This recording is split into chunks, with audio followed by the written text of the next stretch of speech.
back on the Morning Brew, and this is great because we've got Divana and Nicole with us this morning, and this is cool because you guys, is it already this weekend? Yeah. The big Tedx event? I'm looking at my notes here, and it already is the 12th, which is like tomorrow almost, right?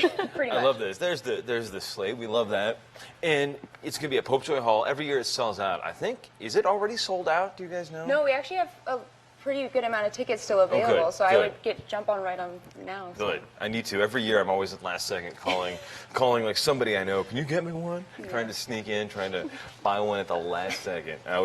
But this year there's a great lineup of speakers, right?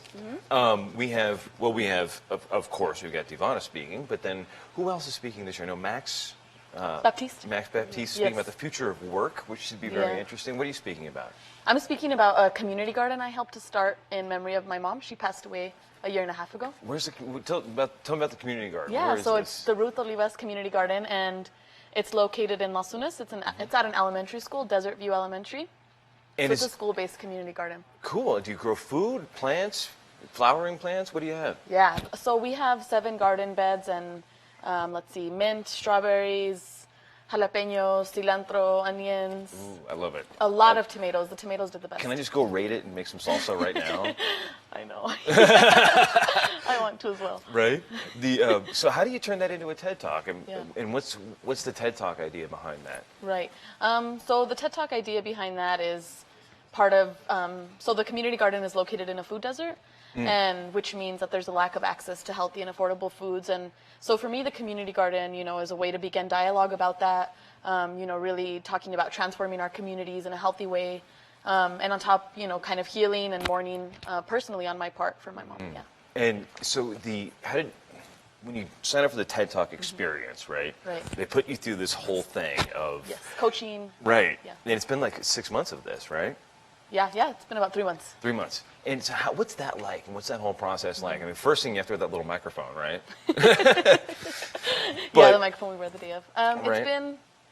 It's been really rewarding and also challenging at times because, every week the practices have been weekly, and so you get up there and give your talk, and the coaches will critique you and give you feedback. And so from, the talk that I initially thought I would give to where it's at now is definitely, much improved. That's good. Due to the help. What's that experience like? I don't know, doing stuff like this every day. We know every day we get a little bit better. You have to keep practicing it, Right.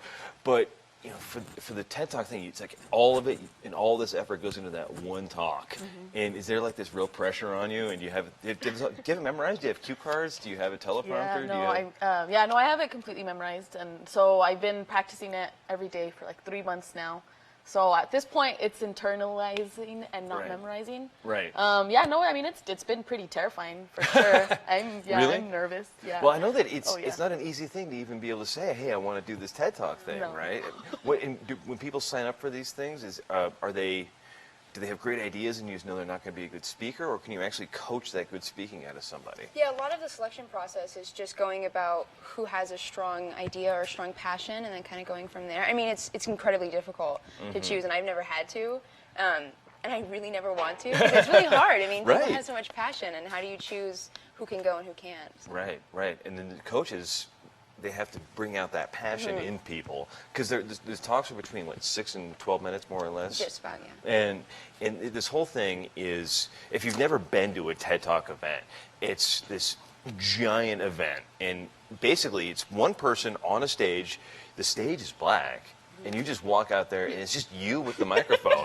Am I making you nervous here? It's one person. Right, because it's one person, and it's this crazy thing, and it's cool to watch. And everybody who speaks has this. Well, they have a good theme, first of all. It's really a narrow focus on all these talks, but it's also they all have this real inspiration and a real call to action for everybody too. What do you have one with your talk? A call to action? Yeah, in terms of providing spaces of activism within local communities.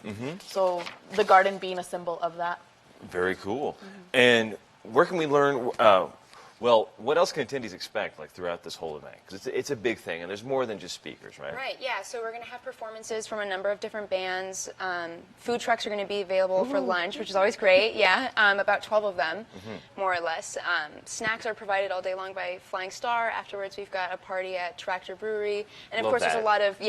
there's a lot of community engagement that's going to go on while the talks are kind of happening, so that there's going to be activities that people can really get themselves involved in as well. I love it. Cool. So, and it's an all-day event too. It starts when, like 9 noon. is when registration starts, Okay. and then we'd have lunch, and then this break, and then afterwards about 4:30 is when it breaks, and we'd go to Tractor. But there's talks all morning and then all afternoon, Yeah. right? Yeah. So you can show up, and if you miss the morning session, it's okay, but you just miss out on some of the cool talks. Yeah. Very cool. And I know that my buddy Tim Nisley had been doing this for years, and he finally stepped back to take over some new projects of his own. What's that learning process been like for all the volunteers without the long time ahead of the? Yeah, I mean, it's all about just kind of picking up things and going. And that's a great thing about Tedx Abq is that it's an organization of super passionate but super understanding and supportive people. So if you have a question, it's totally okay to go and really have these people foster you. So it's been great. Right, very Yeah. cool. So which of the speeches are you most excited to hear? Ooh, so I've heard most of them throughout our coaching sessions. And so there are a few speeches that I almost have memorized as well because I've heard it so many times. But let's see, I'm most excited for. Honestly, I think I'm most excited for the performances because I don't know really much about them. Okay, and cool. some of the bands that are coming, I've never seen them before. Yeah, definitely. very cool. Well, I think a lot of the speeches are really inspiring, and this year's a little They bit really different are. lineup too. I think in the past it's been a little more. People have been chosen because we all, as locals, wanted to hear them in the past. Like the director of Los Alamos National Lab spoke a couple of years ago. It was great because we wanted to hear him.